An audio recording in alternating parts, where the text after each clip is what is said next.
ओम श्री परमात्मने नमः। अथ द्वादशोऽध्यायः भक्तियोगः।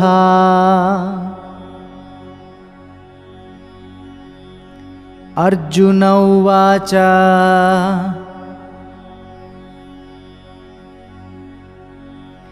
एवं सततयुक्ता ये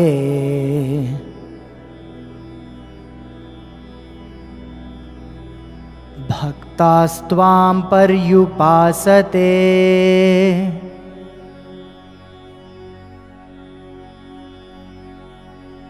ये चाप्यक्षरमव्यक्तम्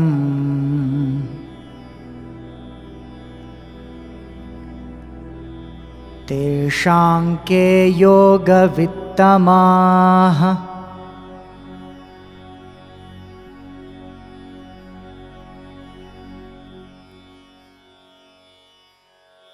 Arjunah Arjuna Uvacha said, Evam, thus satata, ever or always, yuktaha, steadfast or engaged in, ye, those who, bhaktaha, devotees, tvam, you, paryupasate, worship, serve or contemplate, ye, those who, cha, and, api, again, aksharam, imperishable, avyaktam, unmanifest or formless, tesham, among them, ke, who, yoga with tamaha, the best knowers of yoga.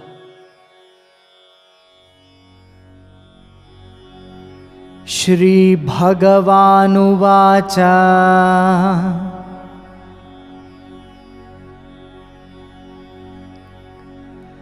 Maya mano ye mam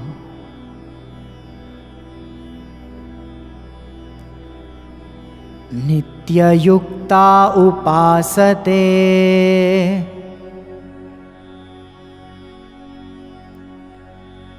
Shraddhaya parayopeta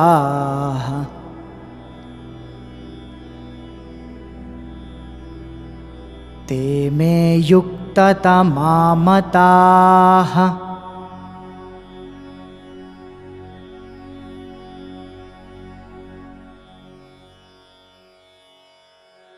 Shri Bhagavan, the Supreme Lord, Uvacha said, Mayi, on me, Aveshya, fix, Manaha, mind, Ye, those who, Mam, me, Nitya, ever, Yuktaha, steadfast, Upasate, worship or serve, Shraddhaya, with faith or sincerity, Paraya, highest, Upetaha, endowed, Te, they, Me, by me, Yukta Tamaha, best yogis, Mataha, are considered.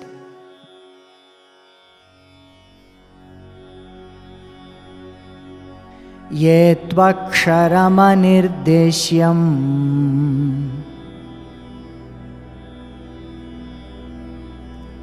avyaktam paryupasate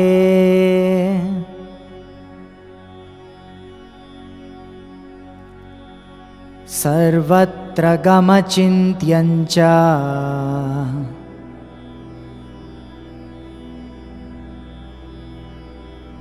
कूटस्थमचलं ध्रुवम्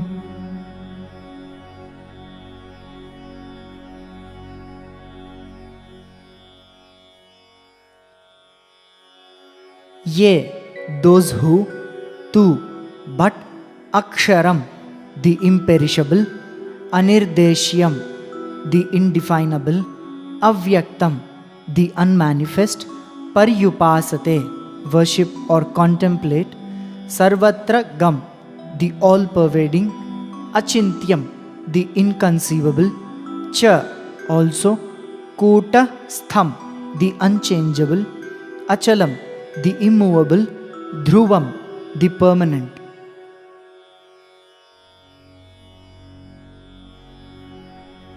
Sanniyamyendriyagramam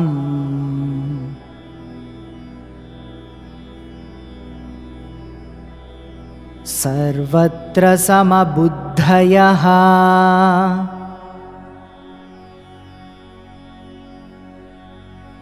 ते प्राप्नुवन्ति मामेव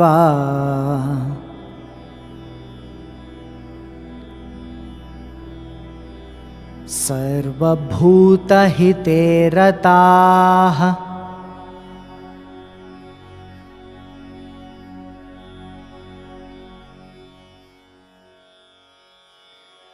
Sanniyamya, having controlled, Indriya Gramam, group of the senses, Sarvatra, everywhere, Samabuddhayaha, even-minded, Te, they, Prapnuvanti, attain, Mam, me, Eva, certainly, Sarva Bhuta Hite, in the welfare of all beings, Rataha, engaged.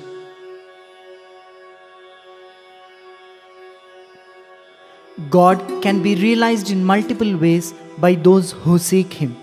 The devout ones, steadfast in their worship of God, are very dear to Him. Others, who engage in selfless service and sincerely seek the formless Brahman, the absolute truth, which is eternal, all-pervading, immanent and unchanging, also attain Him.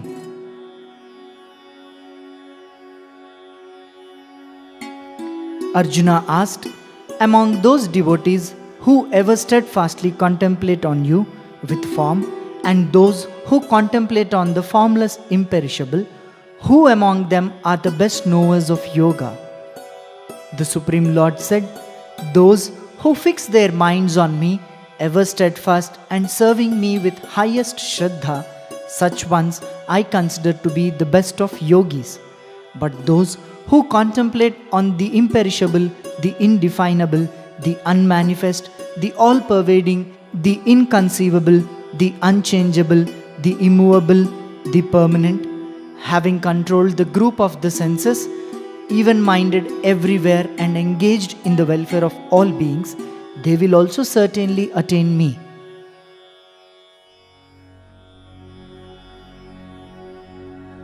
Arjuna uvacha evam satatayuktaye bhaktastvam paryupasate ye chapyaksharamavvyaktam teshanke yogavittamaha.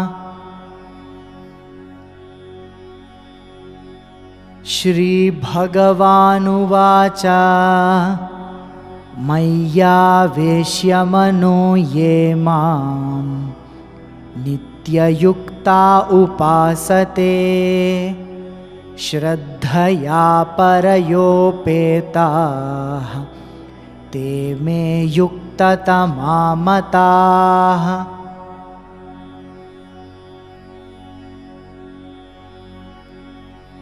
ये त्वक्षरमनिर्देश्यम् अव्यक्तं पर्युपासते सर्वत्र गमचिन्त्यं च कूटस्थमचलं ध्रुवम्।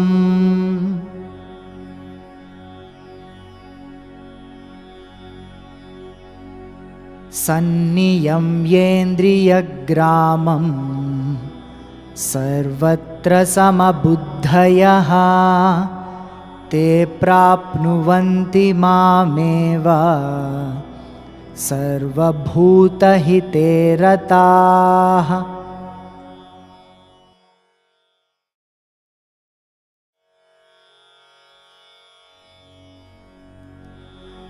ओम श्री परमात्मने नमः।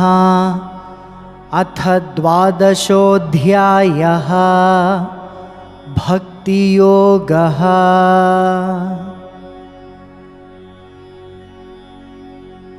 अर्जुन उवाच एवं सततयुक्ता ये भक्तास्त्वां पर्युपासते ये चाप्यक्षरमव्यक्तं तेषां के योगवित्तमाः।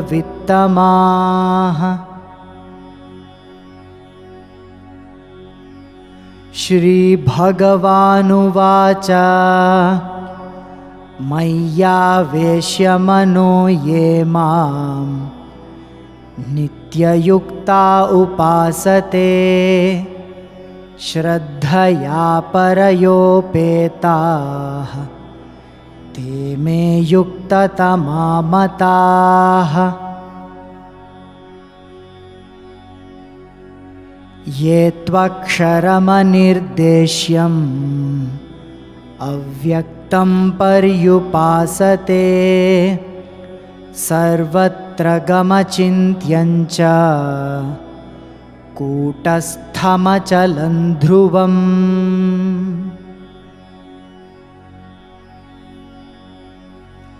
सन्नियम्येन्द्रियग्रामम् सर्वत्र समबुद्धयः ते प्राप्नुवन्ति मामेव सर्वभूतहिते रताः।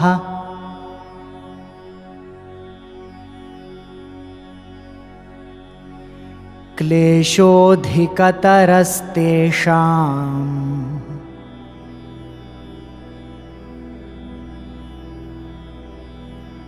अव्यक्तासक्तचेतसाम्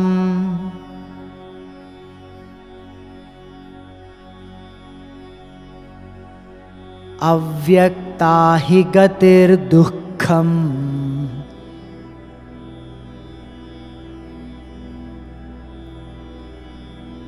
देहवद्भिरवाप्यते।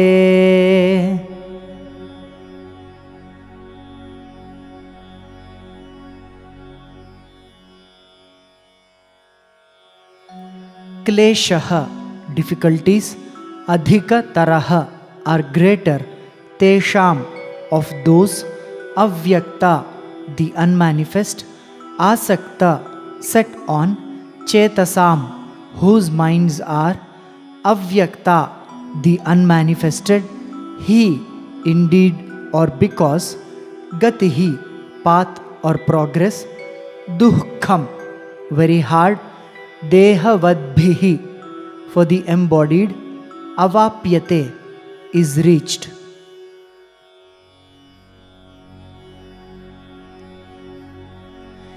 ये तु सर्वाणि कर्माणि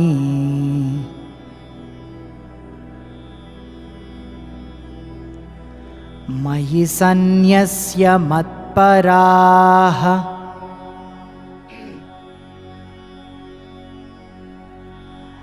अनन्येनैव योगेन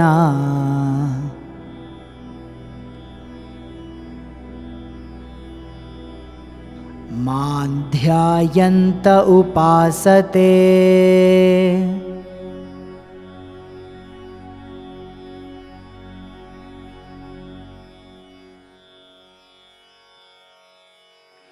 ये those who, tu however, sarvani all, karmani actions, mai to me, sannyasya dedicating, matparaha having me as the supreme goal, ananyena by undivided, eva certainly, yogena by yoga or devotion, mam me, dhyayantah meditating upon, upasate worship or serve.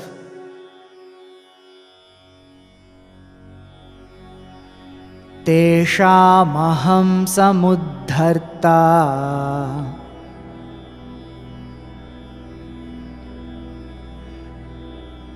मृत्युसंसारसागरात्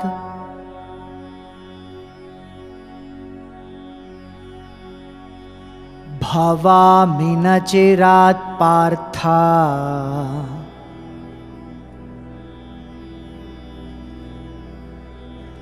मय्यावेशितचेतसाम्।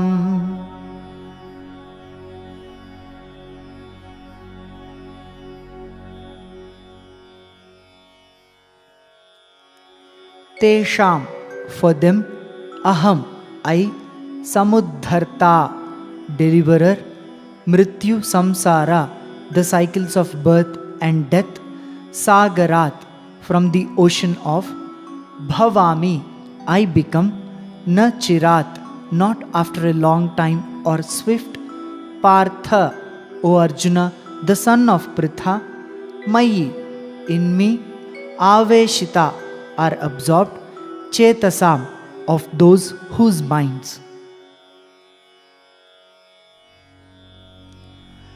Mayyeva mana adhatsva,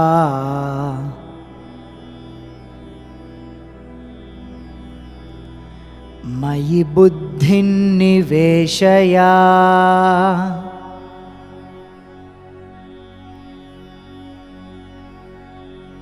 nivasishyasi mayyeva,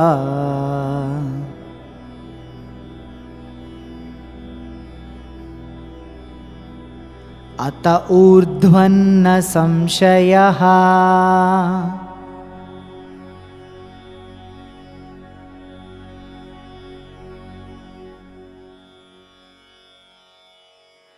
Mayi, on me, eva, exclusively, manaha, mind, adhatsva, fix, mayi, to me, buddhim, intellect, niveshaya, place or surrender, nivasishyasi, you shall always live, mayi, in me, eva, alone or certainly, atah urdhvam, hereafter, na, no, samshayaha, doubt. God bestows His grace upon those devoted to Him in both the form and formless aspects. However, perceiving a formless aspect of God is difficult for man who leads his whole life associating with names and forms. For such devotees, the path to God realization is being single-pointedly devoted to God, completely surrendering to His will and dedicating all their actions to Him.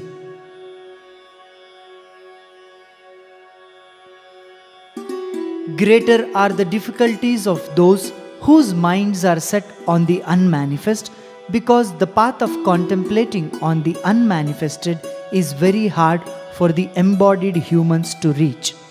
However, those who dedicate all actions to me, have me as the supreme goal, meditate and serve me with undivided devotion, and whose minds are absorbed in me, O son of Pritha, for them I become the swift deliverer from the ocean of the cycles of birth and death. Fix your mind exclusively on me and surrender your intellect to me. Hereafter, undoubtedly, you shall always live in me alone. Kleshodhikatarastesham avyaktasaktachetasam avyaktahi gatir dukkham dehavadbhiravapyate. ये तु सर्वाणि कर्माणि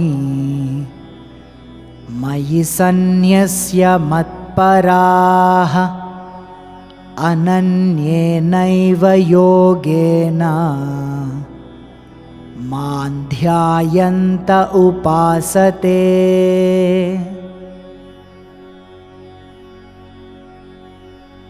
तेषामहं समुद्धर्ता मृत्युसंसारसागरात् भवामि न चिरात् पार्थ मय्यावेशितचेतसाम्.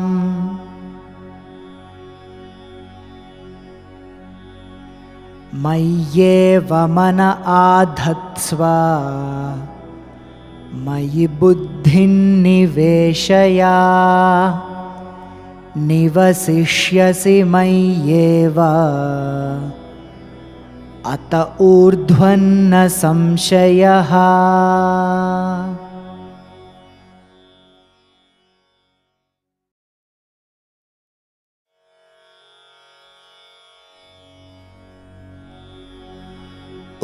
श्री परमात्मने नमः।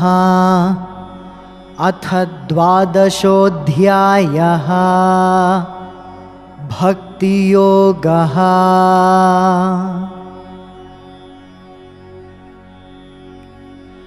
क्लेशोऽधिकतरस्तेषाम् अव्यक्तासक्तचेतसाम् अव्यक्ता हि गतिर्दुःखम् देहवद्भिरवाप्यते।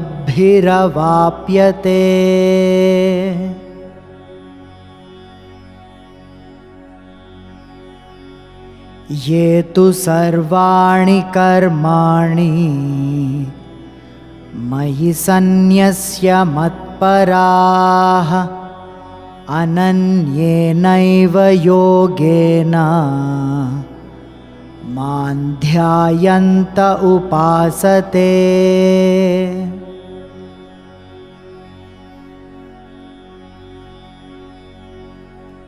तेषामहं समुद्धर्ता मृत्युसंसारसागरात् भवामि न चिरात् पार्थ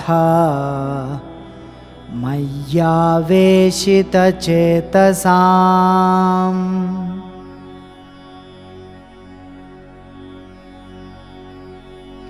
मय्येव मन आधत्स्व मयि बुद्धिं निवेशय निवसिष्यसि मय्येव अत ऊर्ध्वन्न संशयः।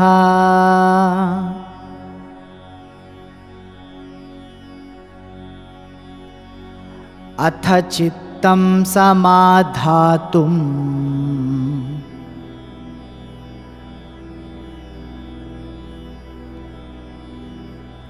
न शक्नोषि मयि स्थिरम्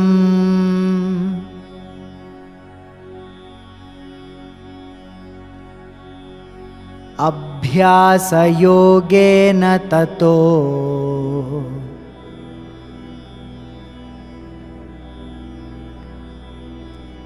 मामिच्छाप्तुं धनञ्जय।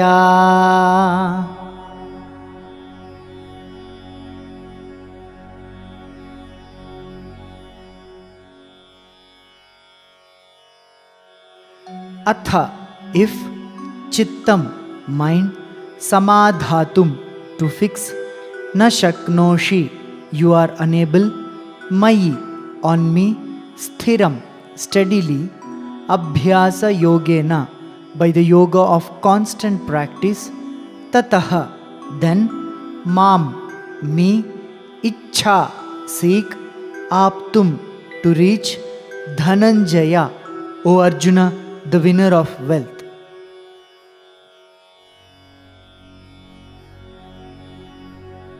अभ्यासेऽप्यसमर्थोऽसि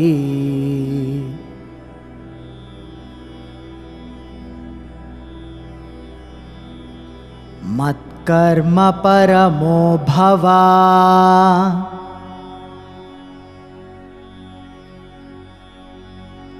मदर्थमपि कर्माणि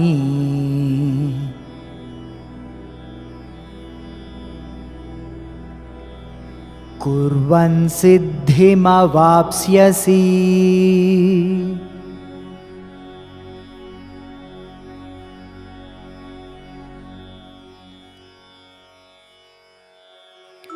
अभ्यासे in abhyasa yoga or constant practice, api if or also, asamarthaha unable to, asi you are, mat karma paramaha dedicate all actions to me, bhava be, mat artham for my sake, api even or also, karmani all actions, kurvan performing, siddhim perfection, avapsyasi you shall attain.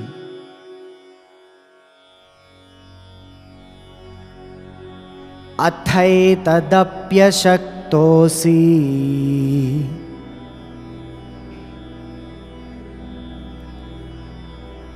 कर्तुं मद्योगमाश्रितः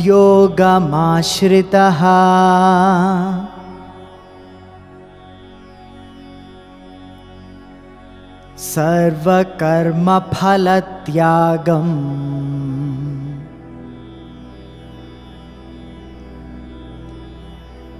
ततः कुरु यतात्मवान्।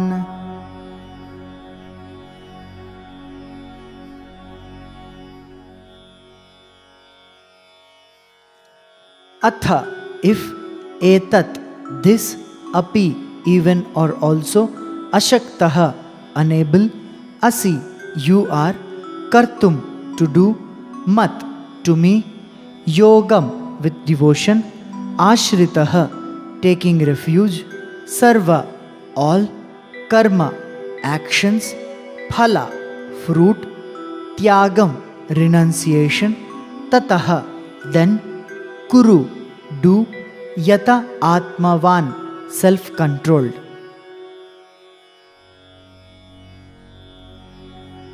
श्रेयो हि ज्ञानमभ्यासात्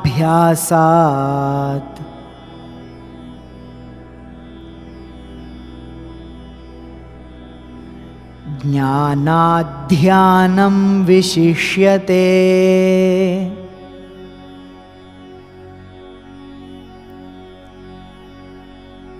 ध्यानात् कर्मफलत्यागः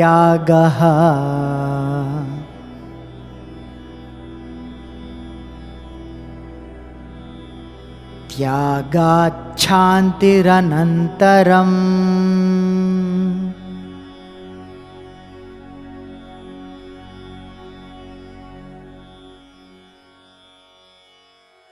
Shreyah, better, he, indeed or because, Jnanam, knowledge, Abhyasat, than practice, Jnanat, than knowledge, Dhyanam, meditation, Vishishyate, superior, Dhyanat, than meditation, Karma phala, fruit of actions, Tyagaha, renunciation, Tyagat, after renunciation, Shantihi, peace, Anantaram, immediately follows.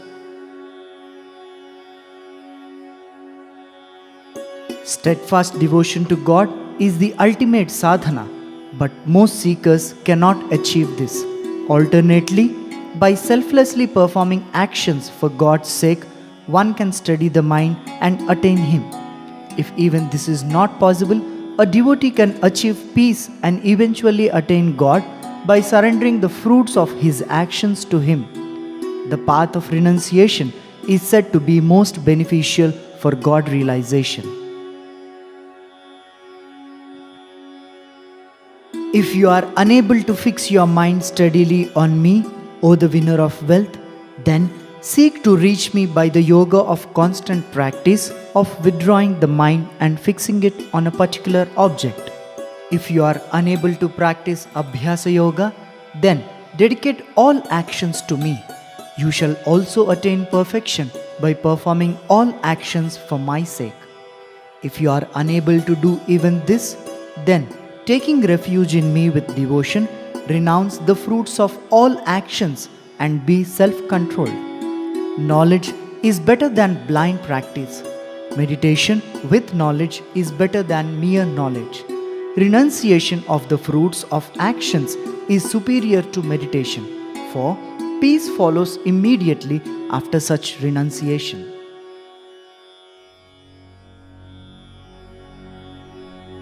Atha chittam samadhatum na shaknoshi mayi sthiram abhyasa yogena tato mamichhaptum dhananjaya.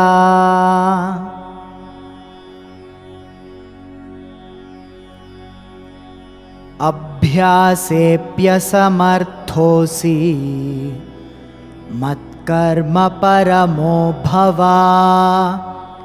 मदर्थमपि कर्माणि कुर्वन् सिद्धिमवाप्स्यसि.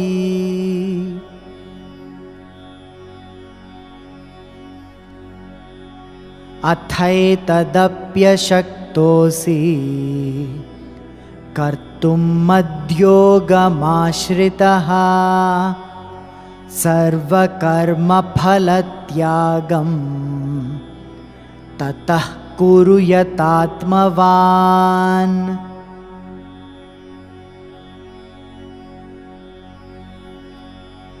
श्रेयो हि ज्ञानमभ्यासात्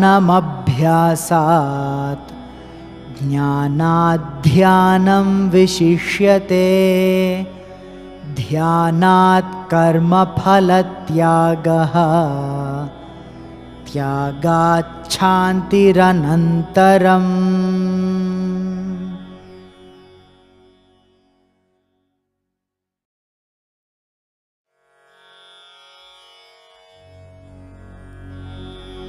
ॐ श्री परमात्मने नमः। अथ द्वादशोऽध्यायः भक्तियोगः।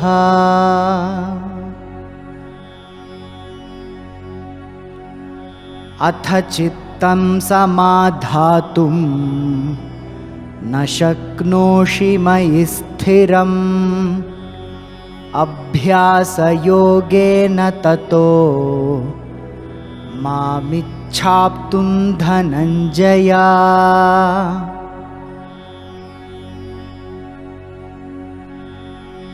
अभ्यासेऽप्यसमर्थोऽसि मत्कर्म परमो भव मदर्थमपि कर्माणि कुर्वन् सिद्धिमवाप्स्यसि।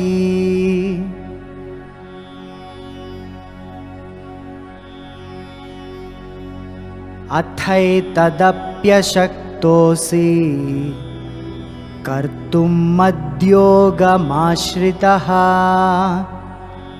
सर्वकर्मफलत्यागं ततः कुरु यतात्मवान्।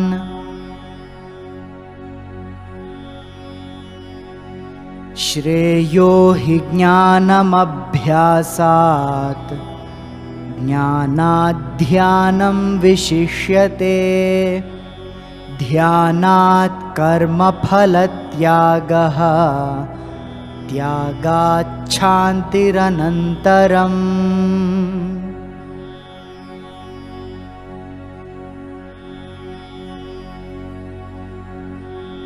अद्वेष्टा सर्वभूतानां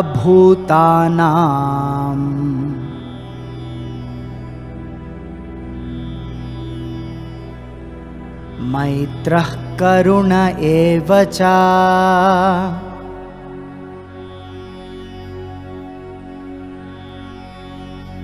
निर्ममो निरहङ्कारः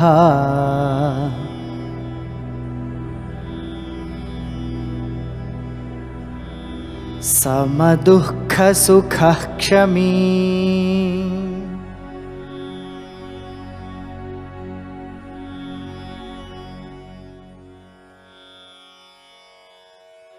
Adveshta has no hatred, Sarva Bhutanam toward all beings, Maitraha friendly, Karunaha compassionate, Eva indeed, Cha and Nirmamaha free from the feelings of mind or attachment, Nirahankaraha free from the feelings of I or egoism, Sama equal-minded, Dukkha pain, Sukha pleasure, Kshami forbearing or forgiving.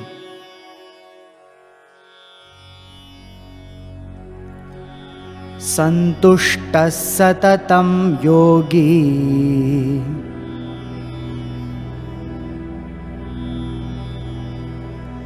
yatatma dridha nishchayaha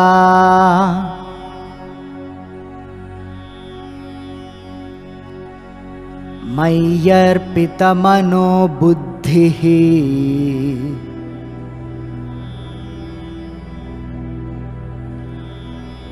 यो मद्भक्तः स मे प्रियः।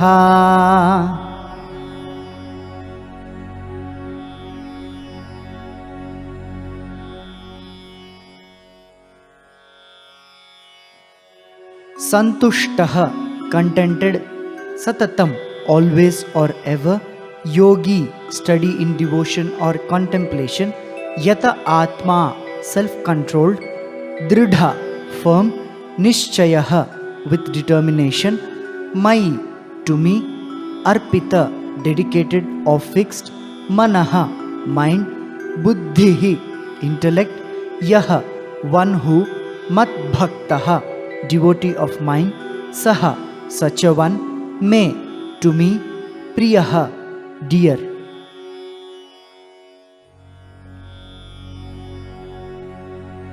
Yasmanno dvijate loko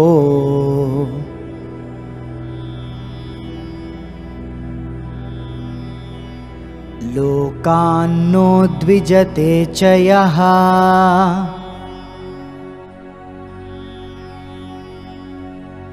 harsha bhayodvegai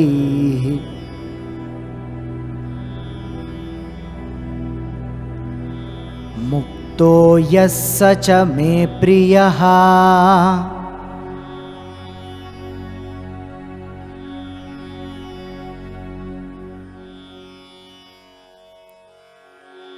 Yasmat, by whom, na, not, udvijate, agitated or afflicted, lokaha, world or people, lokat, by the world or people, na, not, udvijate, agitated or disturbed, cha, and yaha, one who, harsha, joy, amarsha, distress, bhaya, fear, udvegaihi, anxiety, muktaha, free, yaha, who, saha, such a one, cha, and me, to me, priyaha, dear.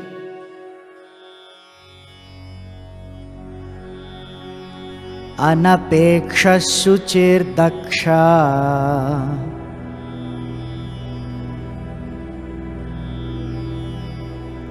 udasino gatavyathaha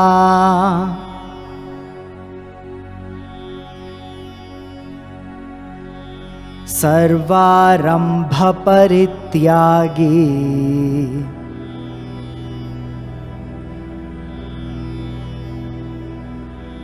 yo madbhaktas same priyaha.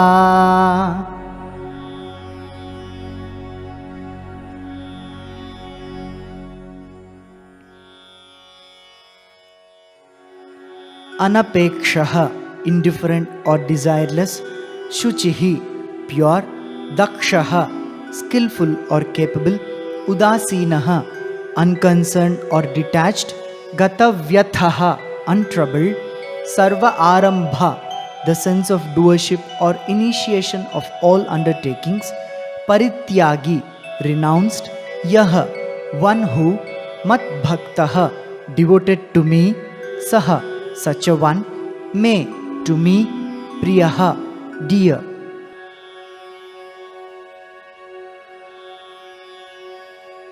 The Lord's dear ones are deeply devoted and dedicated to Him. They see Him in all and relate to everyone without malice and hatred. Being completely God-centered, they are pure externally and internally, equanimous, desireless, self-controlled, and devoid of ego and worldly attachments. Being fearless and of free spirit, they courageously face problems in life. One who has no hatred toward all beings and indeed friendly and compassionate to all, free from the feelings of I and mine, equal-minded in both pain and pleasure, forgiving, always contented, steady in contemplation, self-controlled, possessed of firm determination, with the mind and intellect dedicated to me, such a devotee of mine is dear to me. One by whom the world does not get agitated, and one who also does not get agitated by the world, who is free from joy, distress, fear and anxiety, such a one is dear to me. One who is desireless, pure, capable, detached, untroubled and renounced of all sense of doership, such a one who is devoted to me is dear to me.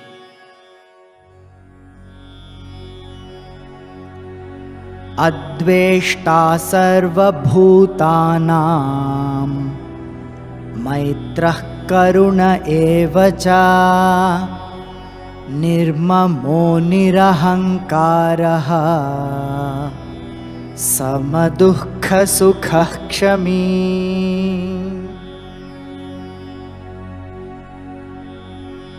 Santushtas satatam yogi Yatatma dridha nischayaha Mayyarpita mano buddhihi Yo madbhaktas same priyaha.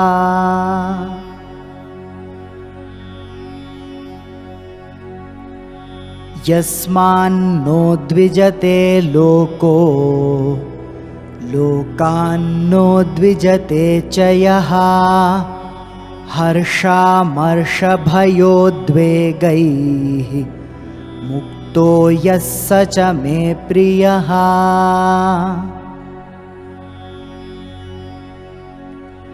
Anapeksha shuchir daksha Udasino gatavyathaha Sarvarambha parityagi Yo madbhaktas same priyaha.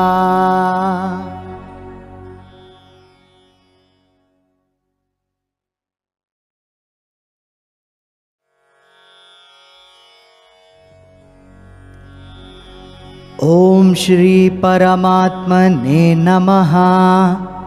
अथ द्वादशोऽध्यायः भक्तियोगः.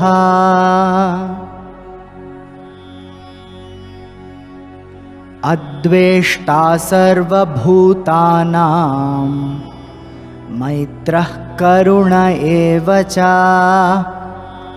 निर्ममो निरहङ्कारः समदुःखसुखः क्षमी.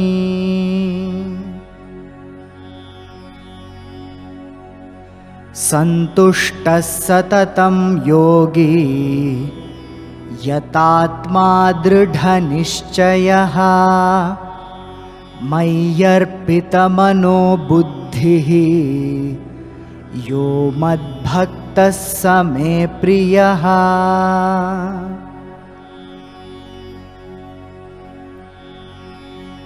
यस्मान्नो द्विजते लोको लोकान्नो द्विजते च यः हर्षामर्षभयोद्वेगैः मुक्तो यः स च मे प्रियः.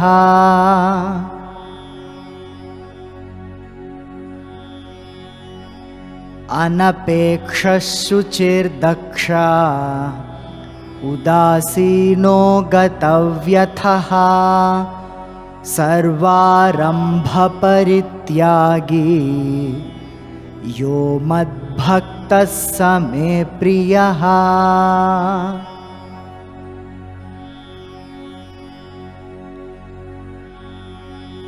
यो न हृष्यति न द्वेष्टि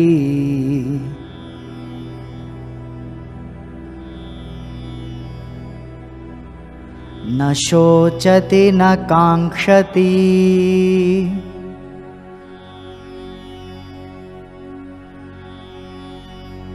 शुभाशुभपरित्यागी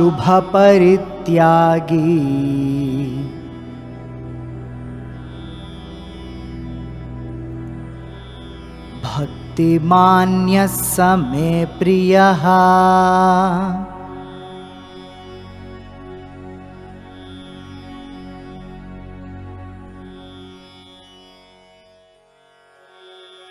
यह one who na neither hrishyati rejoices na nor dveshti hates na nor shochati grieves na nor kankshati desires shubha good or auspicious ashubha evil or inauspicious parityagi renounced bhaktiman full of love or devotion, yah, who, sah, that person, me, to me, priyah, dear.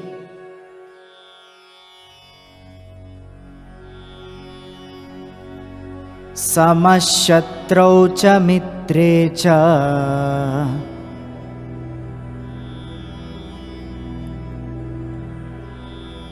तथा मानापमानयोः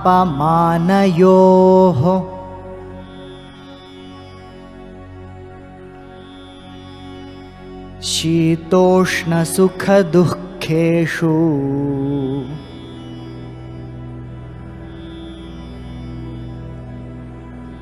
समसंगविवर्जितः।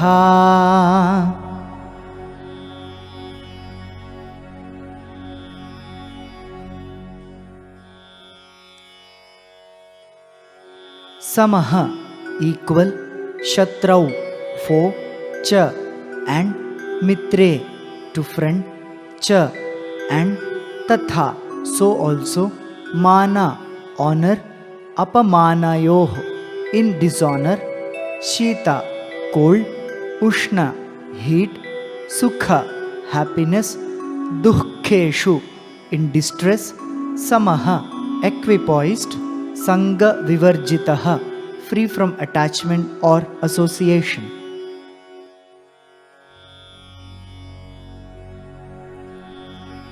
तुल्य निंदास्तुतिर्मौनी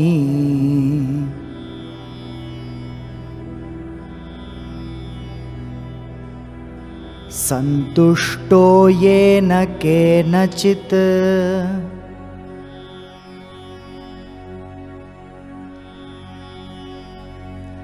अनिकेतस्थिरमतिः।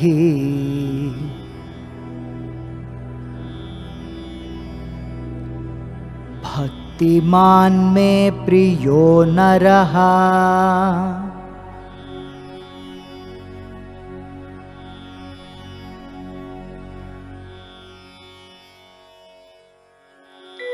Tulya equal, Ninda blame or defamation, Stutihi praise, Mauni who is silent, Santushtaha contented, Yena kenachit by whatever comes, Aniketaha has no residence, Sthira steady, Matihi mind, intellect or determination, Bhaktiman full of devotion, Me to me, Priyaha dear, Naraha person.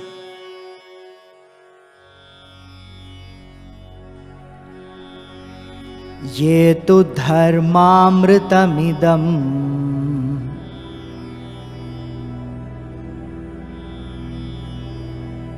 यथोक्तं पर्युपासते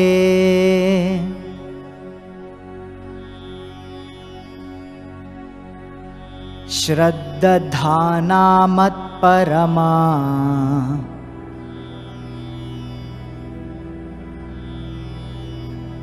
भक्तास्तेतीव मे प्रियाः।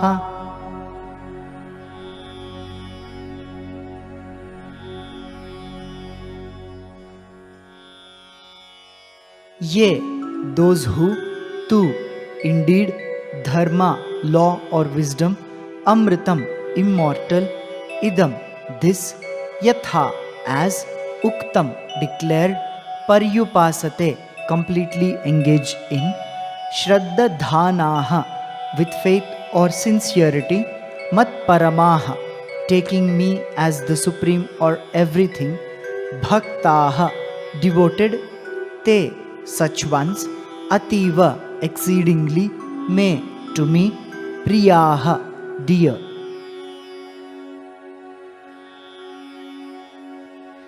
Being of equanimous disposition, the ones most dear to the Lord neither exult nor despair in the face of pleasure, pain, loss or gain. Their intellect is firmly fixed on God. They are untouched by praise or censure and relate to friends and foes alike. Being constantly in good company, they are ever content, meditative and devoid of worldly attachments.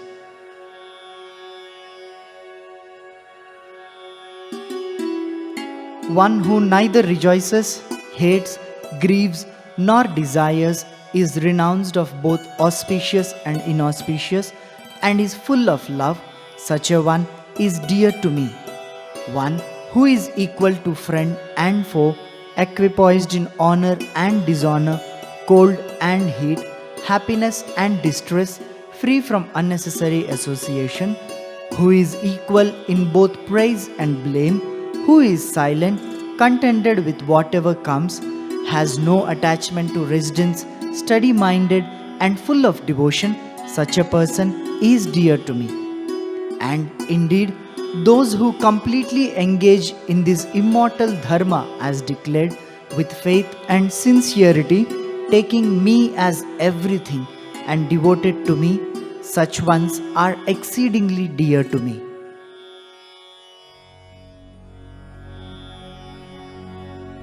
यो न हृष्यति न द्वेष्टि न शोचति न काङ्क्षति शुभाशुभपरित्यागी भक्तिमान्यः स मे प्रियः।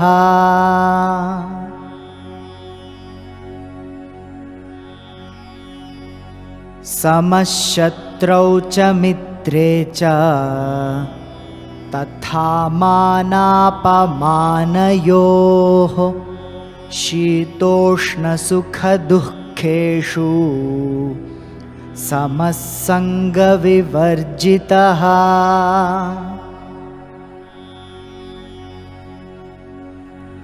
तुल्यनिन्दास्तुतिर्मौनी सन्तुष्टो येन केनचित् अनिकेतस्थिरमतिः भक्तिमान् मे प्रियो नरः।